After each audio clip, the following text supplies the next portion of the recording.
Que Dios los bendiga, amados hermanos. Les saluda el pastor Manolo Estrada. Es una bendición para mí poder dirigirme a cada uno de ustedes. Este video es grabado el 17 de abril y como primer propósito es para poder completar el curso de Romanos que estamos viendo con los estudiantes de teología de World Vision Seminary Chimaltenango, el campus número 4. Pero también queda acá en este canal para que si alguien quiere aprovecharlo, pues también es bienvenido. Como decía anteriormente, es parte de un curso que se llama Romanos. Y es que con los estudiantes de World Vision Seminary Chimaltenango, campus número 4, hemos estado viendo esta clase sobre el trasfondo de Romanos, pero dadas las circunstancias que la mayor parte de países en la actualidad no podemos reunirnos por la cuarentena que estamos viviendo de acuerdo a la pandemia, pues nos hemos visto con la necesidad de poder utilizar estos medios para poder completar algunas situaciones académicas. Entonces vamos a poder terminar el curso por medio de este video, el curso de Romanos. Así que voy a invitar a los estudiantes, a los hermanos y también a los que visitan nuestro canal a que puedan preparar su Biblia y si ustedes gustan, pues también donde poder anotar. En esta ocasión vamos a llegar a la última fase del trasfondo de Romanos. Específicamente vamos a poder ver el trasfondo de Romanos capítulo 9 al final, 9 hasta el capítulo 16, ¿verdad? Ya vimos qué fue lo que el apóstol Pablo estuvo enseñando de los capítulos 1 al 8 y hoy vamos al capítulo 9. Así que sean bienvenidos entonces y comenzamos con esta clase sobre Romanos. Para entrar en detalle, podemos entrar a esta fase, a esta estructura de Romanos, y del capítulo 9 al capítulo 11, Pablo está expresando un tema relacionado a la justicia mediante la fe, con relación a Israel. Como bien sabemos nosotros, el pueblo escogido por Dios, Israel, no reconoció a Cristo como su Salvador. Lo contrario, lo mató, pero Cristo resucitó y triunfó. Aún con eso, los judíos no conformes trataron de acabar también con la iglesia de Cristo, con la persecución que ellos hicieron. Para el apóstol Pablo, en el contexto de lo que estamos leyendo, los judíos recibieron la promesa de Dios, pero al no entenderla, no la terminaron rechazando al Mesías, a ese Mesías tan esperado aún en nuestros días para el pueblo judío. Entonces, los judíos que vivían en Roma se encontraban atrapados en el problema de saber hasta qué punto, como cristianos, habían de conservar las herencias judías de su fe. Esas herencias del antiguo pacto específicamente. Es en ese contexto que se encuentra el apóstol Pablo cuando envía esta carta. Y es de eso que quiere tratar en los capítulos siguientes, del 9 al 11. En estos versículos, Pablo está exponiendo que los judíos son beneficiados de tantos privilegios, todas esas promesas, y no están experimentando la salvación ofrecida en Cristo Jesús. Para el apóstol Pablo, Israel es objeto del amor electivo de Dios.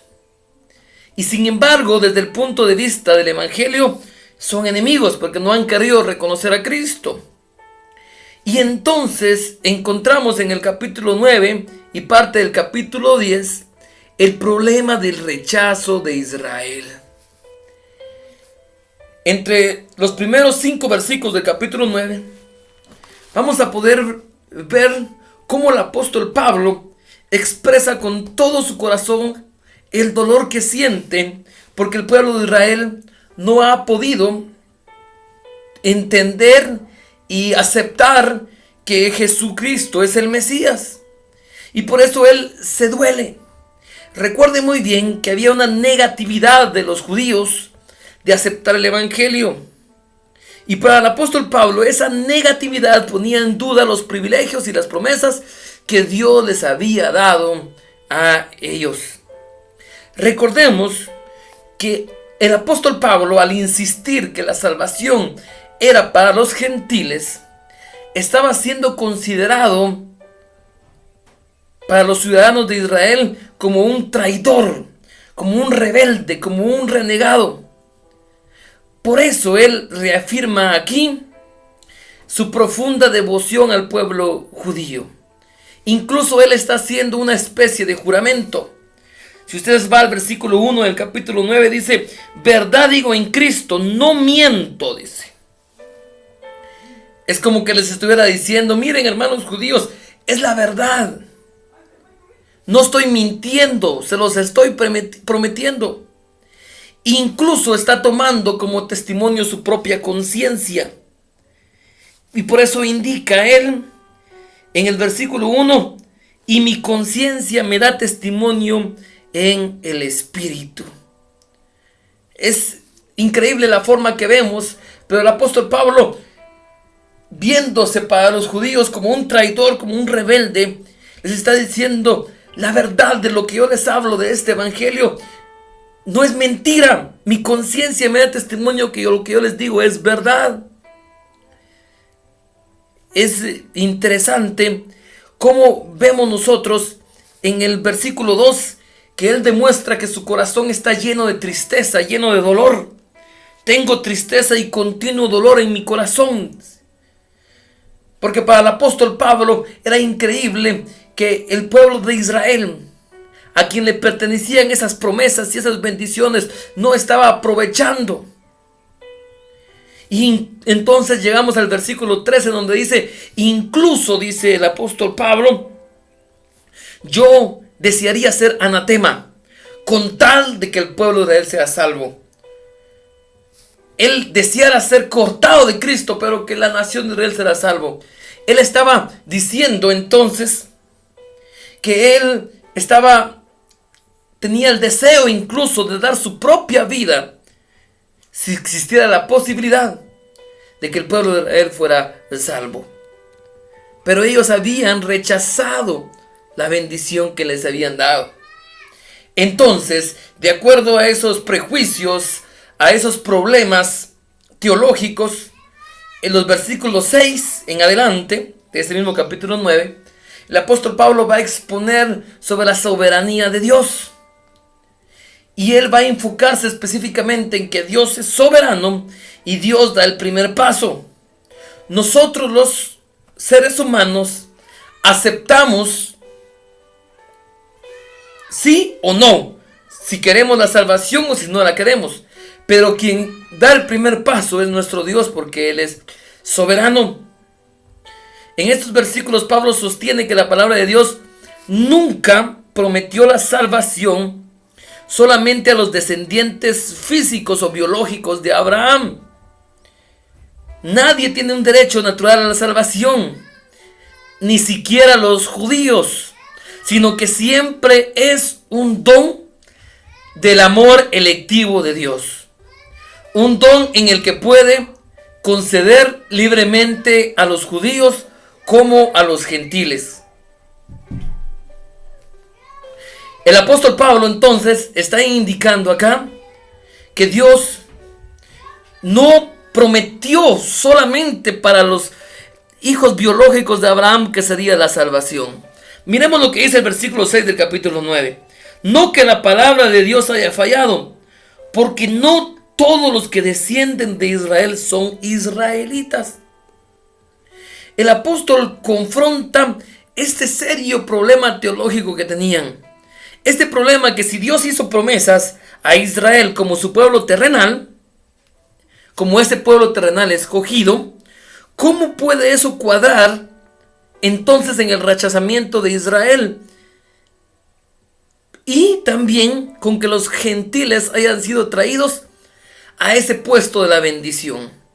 Pablo entonces insiste en que esto no indica ningún quebrantamiento, ninguna ruptura de las promesas de Dios, sino que está mostrando que Dios siempre tuvo un proceso de elección soberano basado en la promesa y no en la mera descendencia natural. El verdadero hecho para el apóstol Pablo, el mero hecho de que una persona haya nacido en la nación de Israel, no significa que por ser descendiente de Israel sea heredero automáticamente de las promesas. Dios tiene dentro de la nación de Israel un remanente genuino de creyentes. Miren lo que dice el versículo 7. Ni por ser descendiente de Abraham son todos hijos, sino en Isaac te será llamado descendencia. No todos los descendientes de Abraham son considerados como sus hijos. Por ejemplo, lo que nos está queriendo decir aquí entre el versículo 6 y 7 es el ejemplo de Ismael. Ismael viene del linaje de Abraham, pero no por venir del linaje de él las promesas fueron para él, sino que fue Isaac, ¿verdad? No fue a través de Ismael. Entonces está dándoles a entender el apóstol Pablo a los judíos que no porque ellos sean descendientes biológicos, la salvación es solamente por ellos de manera automática y nadie más la pueda tener. No es así, porque somos beneficiarios de esas promesas los que somos descendientes espirituales de las promesas de Abraham. Y ahí entramos nosotros los gentiles. Vaya conmigo, adelantemos un poquito y vaya conmigo a ver el versículo 16. Así que no depende del que quiere ni del que corre, sino del que Dios tiene misericordia. ¿Qué nos está diciendo acá? El destino final de los hombres o de las naciones no descansa en la fuerza, no descansa en los esfuerzos que ellos ponen, ¿sí? Sino que en la misericordia de Dios. Cuando Pablo dice que no depende del que quiere, no está hablando de la voluntad de una persona. No está hablando que la voluntad de una persona no está involucrada en su proceso de salvación. Por supuesto que no está hablando de eso, ¿verdad? Porque en Apocalipsis capítulo 22 versículo 17 dice: el que quiere tome del agua de la vida gratuitamente. Entonces no está hablando de eso. Cuando el apóstol Pablo dice ni del que quiere ni del que corre, no está negando que nosotros debemos hacer un esfuerzo por entrar a esa puerta estrecha. Lo que sucede es que el querer del hombre, el correr del hombre, no son factores primordiales y determinantes. La salvación es del Señor.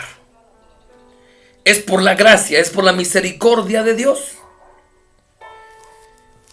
El versículo 21 de ese capítulo 9 dice: ¿o no tiene potestad el alfarero sobre el barro para hacer de la misma masa un vaso para honra y otro para deshonra? Pablo usa acá la ilustración del alfarero y del barro para poder seguir ejemplificando, para poder vindicar la soberanía de Dios. El ejemplo que está dándonos acá es el ejemplo aquel de que el alfarero entra en su taller un día y ve en el suelo un montón de arcilla, barro que encuentra ahí. Recoge un puñado de barro, lo pone sobre el torno y le comienza a dar forma que él quiera. Comienza a preparar un vaso, comienza a preparar una olla, lo que él quiere. La pregunta es, ¿tiene derecho a hacer eso? Por supuesto, es el alfarero, tiene derecho. En este ejemplo, el alfarero naturalmente es Dios.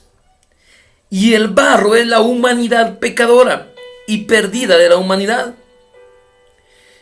Si el alfarero dejara sola a toda la humanidad, sería toda enviada al infierno. Y sería absolutamente justo y recto si lo dejase sola.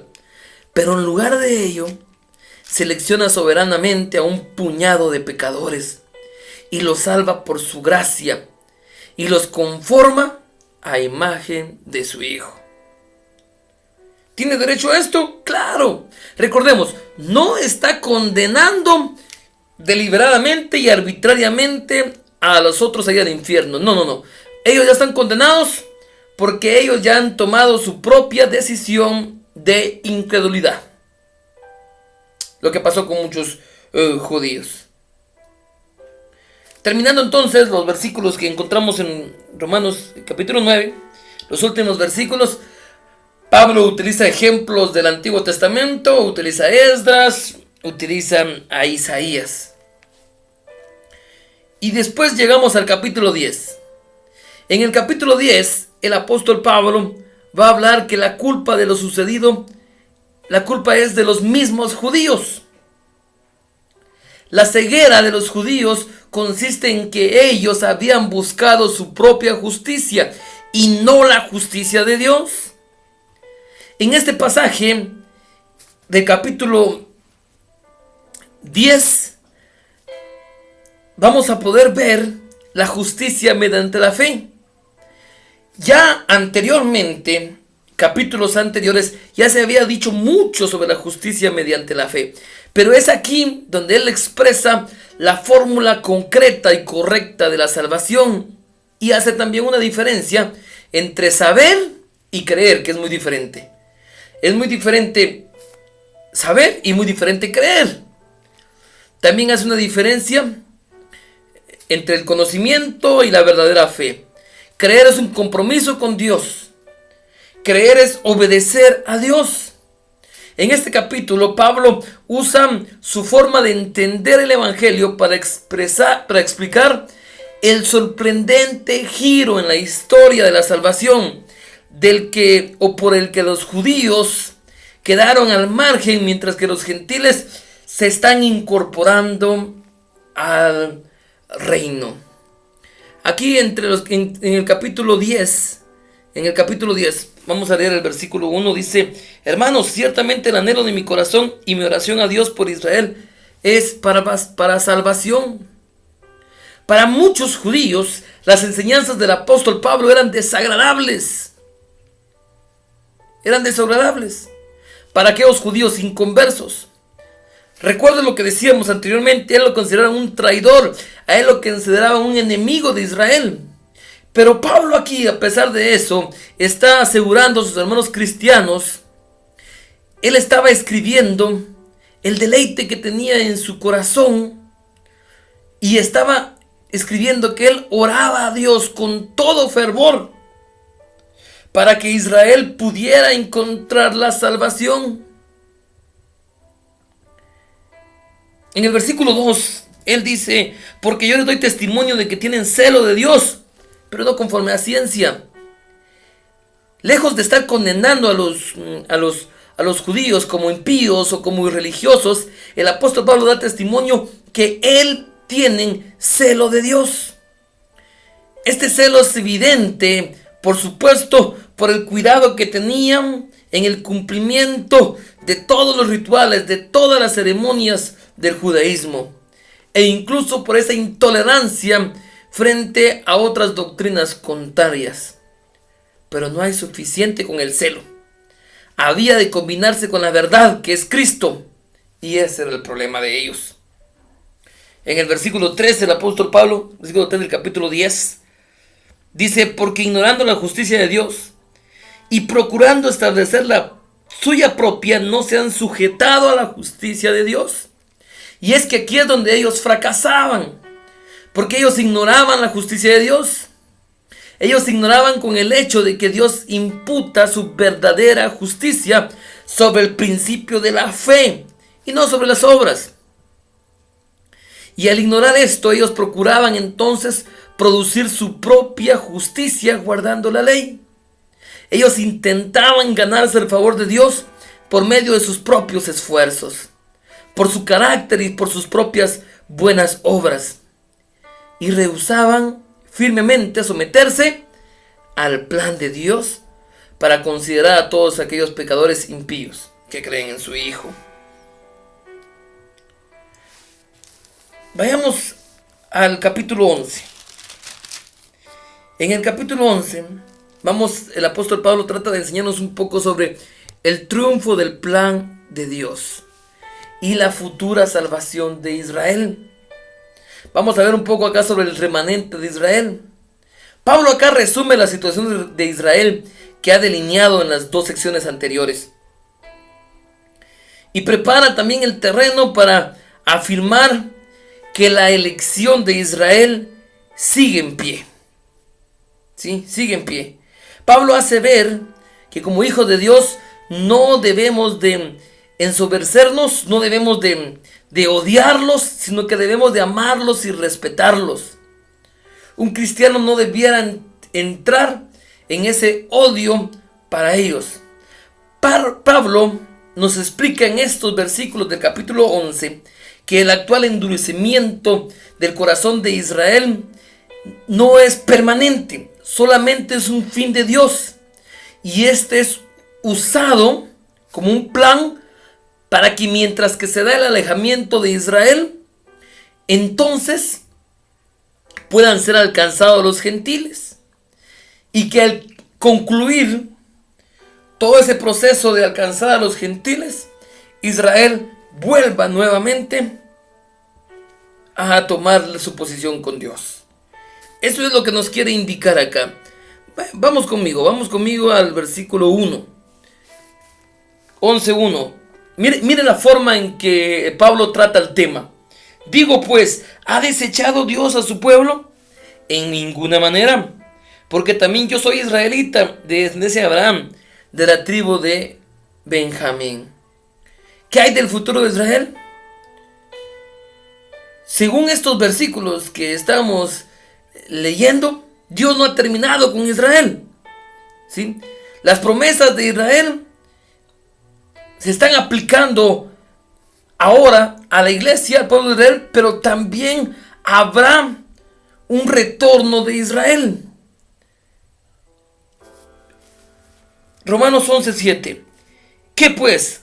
Lo que buscaba Israel no lo ha alcanzado, pero los escogidos sí lo han alcanzado, y los demás fueron endurecidos.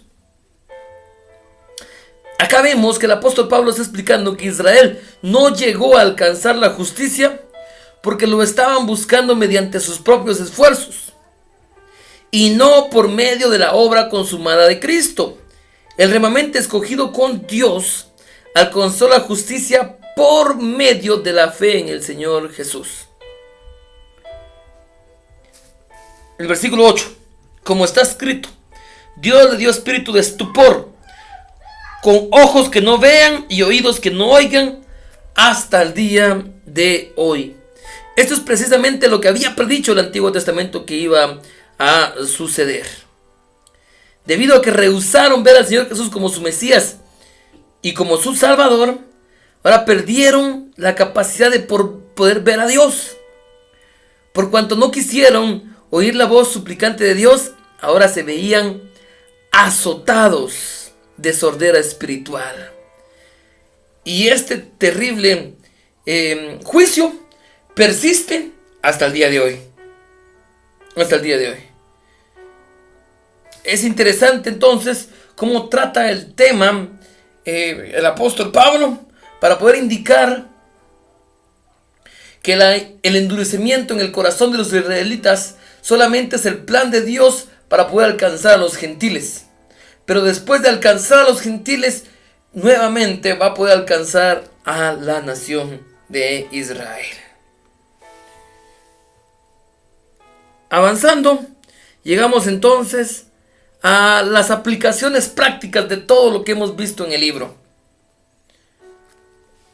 Ya ha habido una consideración, una serie de ver las misericordias de Dios, desde el capítulo 1 al capítulo 11, y ahora vamos a poder ver cómo todo eso nosotros lo debemos de llevar a la práctica.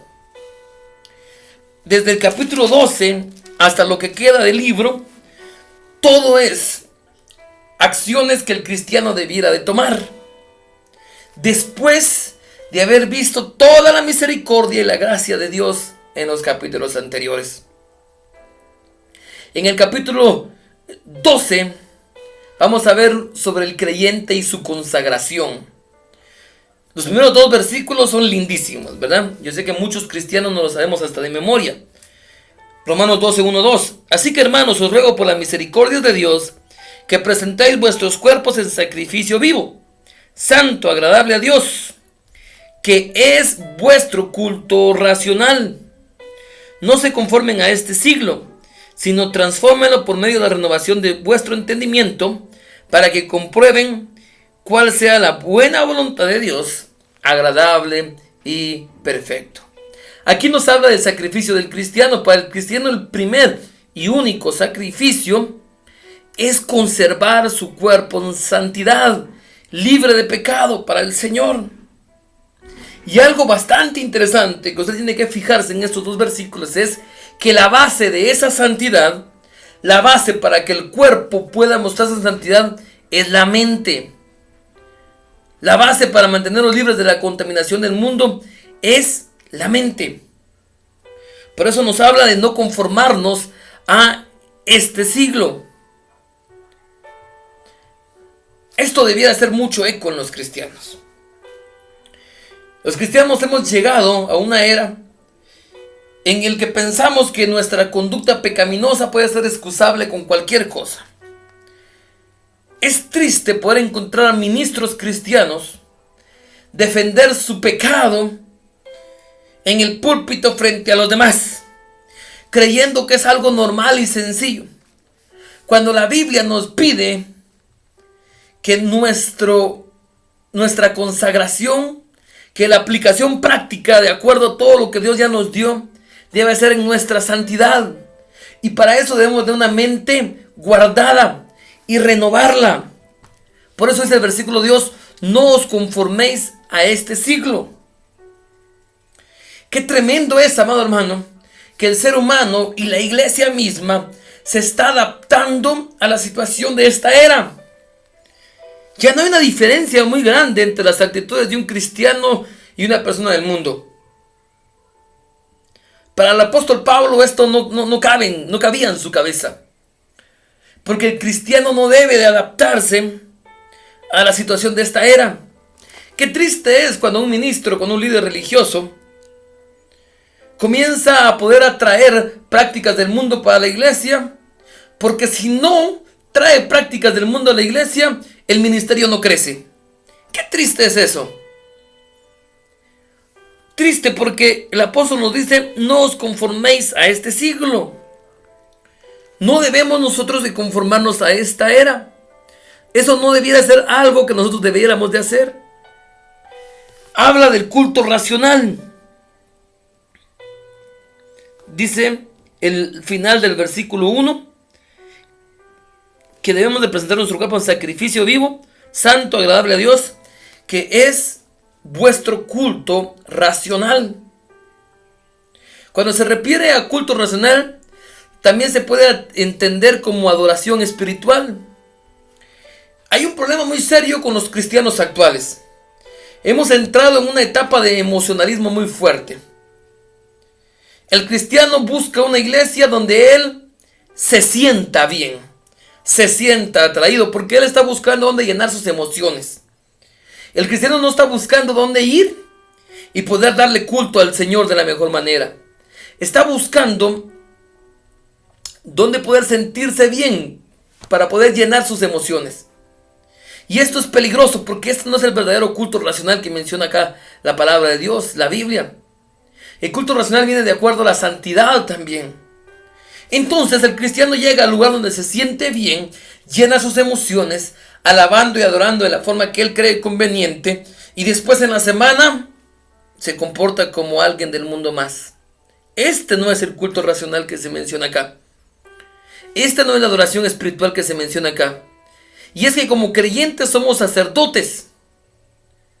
No acudimos a Dios con los cuerpos de animales muertos, sino con el sacrificio espiritual de nuestra vida entregada a Dios.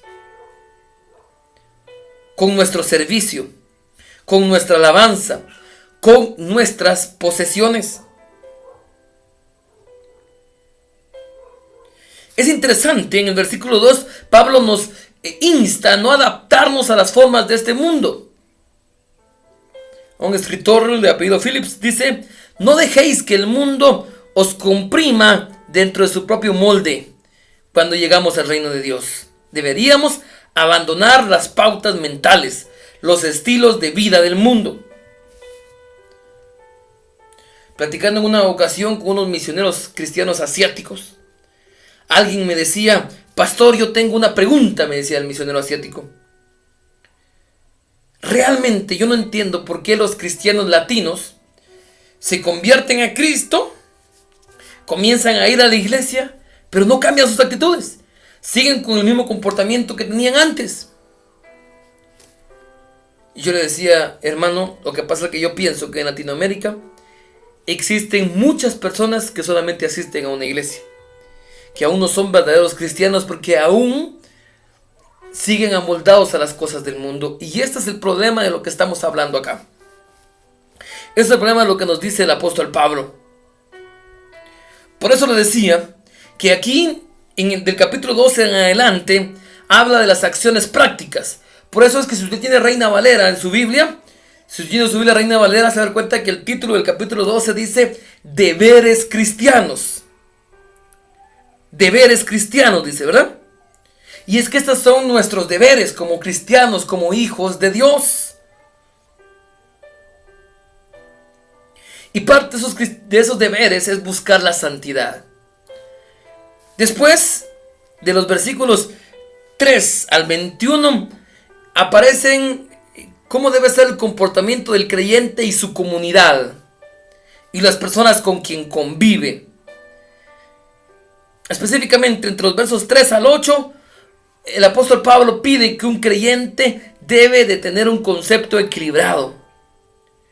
Es bien interesante porque aquí vamos a poder ver que el apóstol Pablo enseña que el cristiano no debe creerse más de lo que debe, ni tampoco menos, sino debe de entender qué le ha dado el Señor.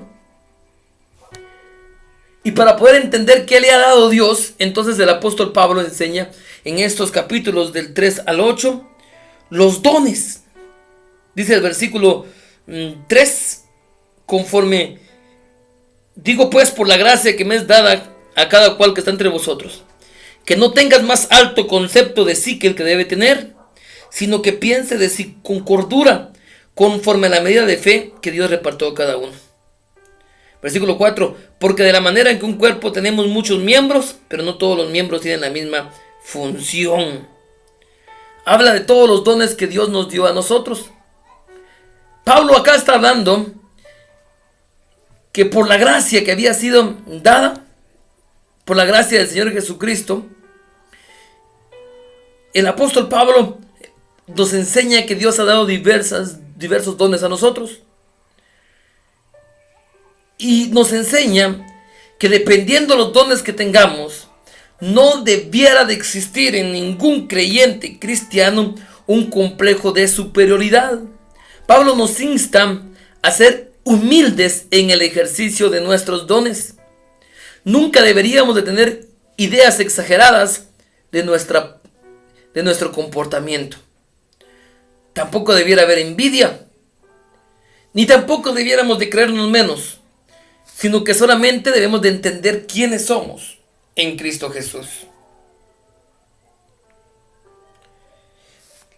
Esta es algo que lamentablemente está afectando a los cristianos actuales.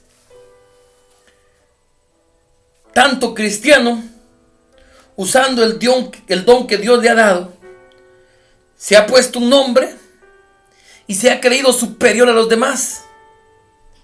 Y de acuerdo al don o al ministerio que tiene, es superior a muchos.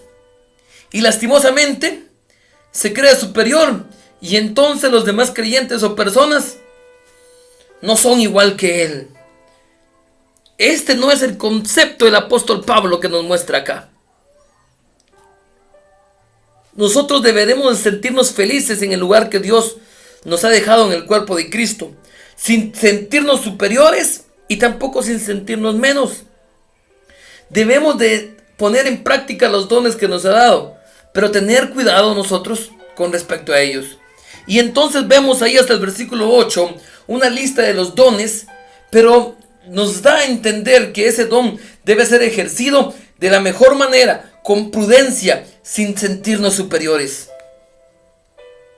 Al leer esos versículos es inentendible la conducta de algunos cristianos que por ponerse un nombre a un ministerio que Dios le ha dado puede ser superior completamente a los demás.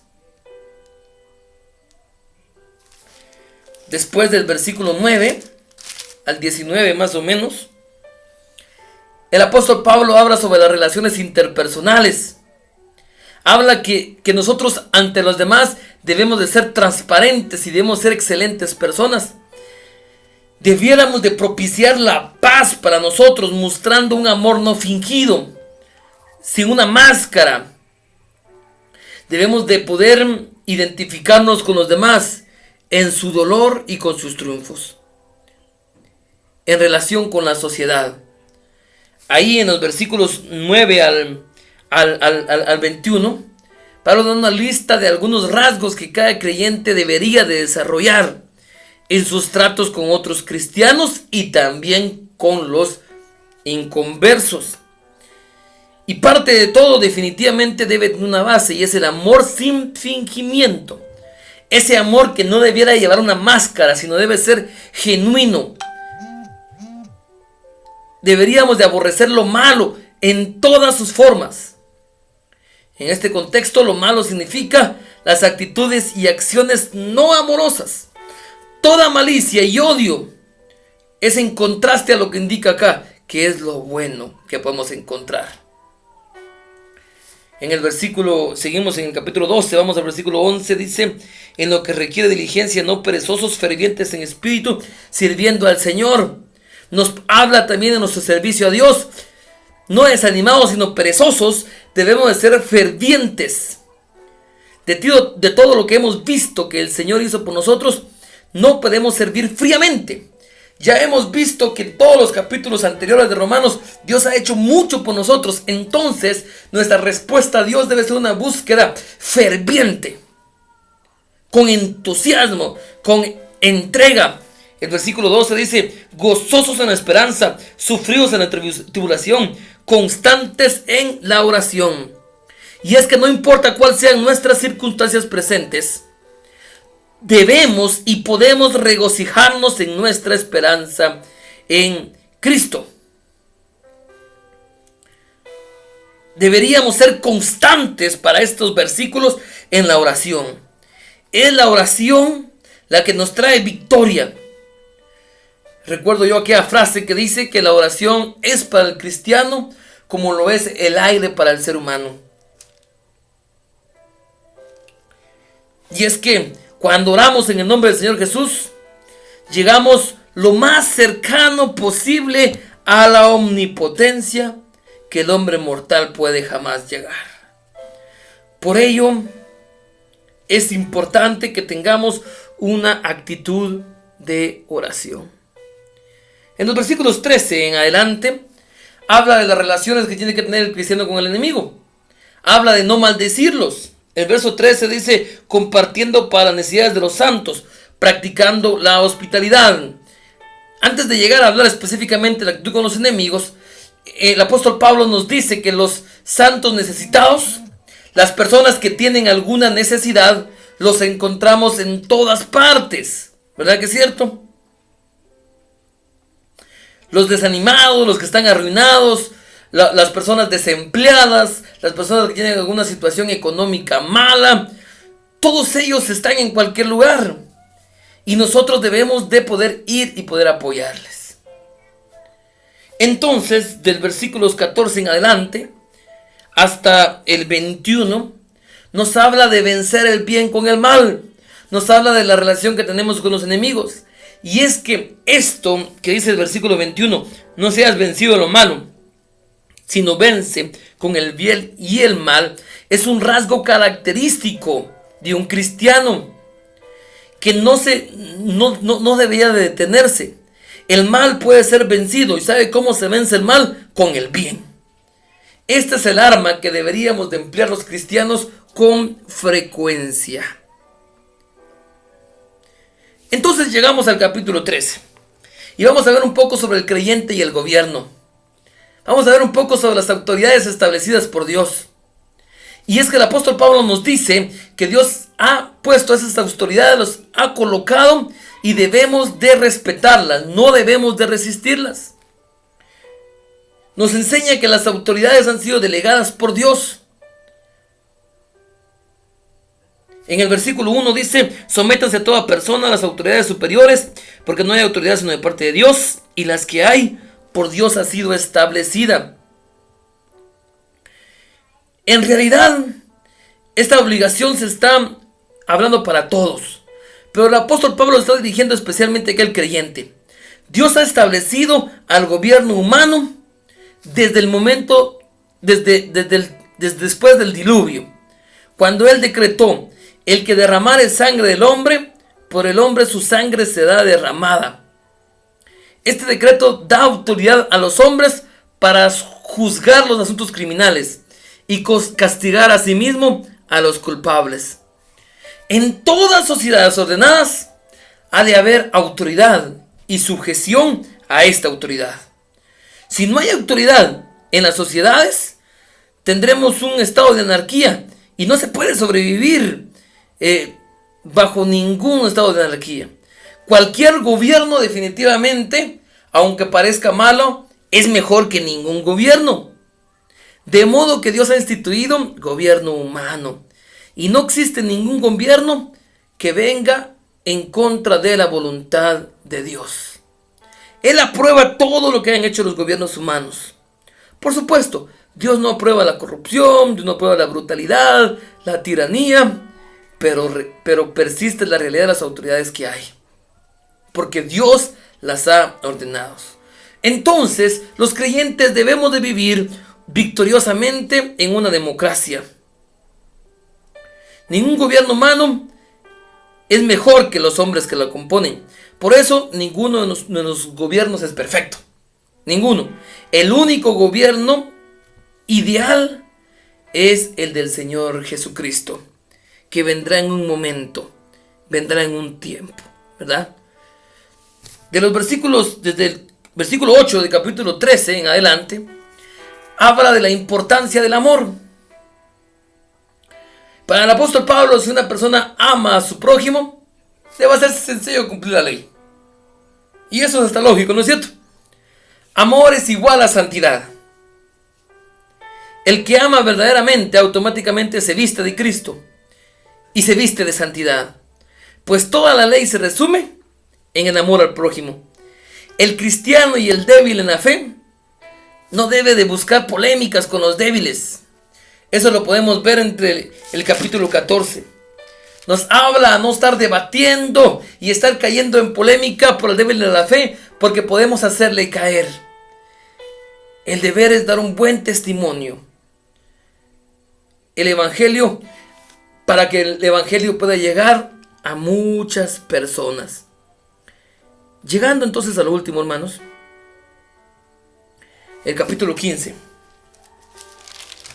Pablo expone la razón que utilizó para escribir la carta y su gran deseo de visitar Roma. Él dice con estas palabras que él está persuadido y está confiado que al llegar con Roma va a ser bien recibido. ¿Por qué? Porque él sabe que tienen un buen conocimiento de la sana doctrina cristiana. Y él también, en el capítulo 15, él expone, él expresa que ha sido designado por Dios para ser una especie de sacerdote para los gentiles por parte del Señor Jesucristo. Y por eso él está ministrando el evangelio a todos ellos, ¿verdad? Y entonces él se despide. hemos llegado entonces al final del curso de Romanos.